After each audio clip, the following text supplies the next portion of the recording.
খাগড়াছড়ির ঐশ্বর্যময় সৌন্দর্যের অহংকার। খাগড়াছড়ির শহরের প্রবেশপথে চোখে পড়বে আলোটিলা গুহা।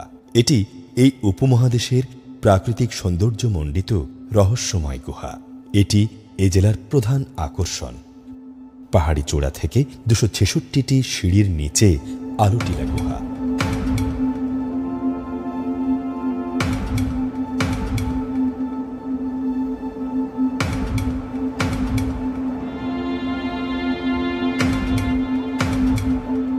পাহাড়ের পাদদেশে পাথর আর শিলামাটির ভাঁজে গড়া এই রহস্যময় সুড়ঙ্গের অবস্থান।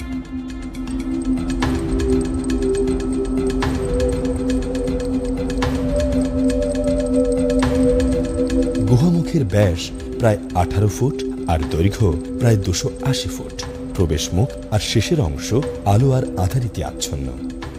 মাঝখানে নিকষ কালো অন্ধকার। গুহায় মশালের আলো ছাড়া প্রবেশ করা খুবই দুরূহ।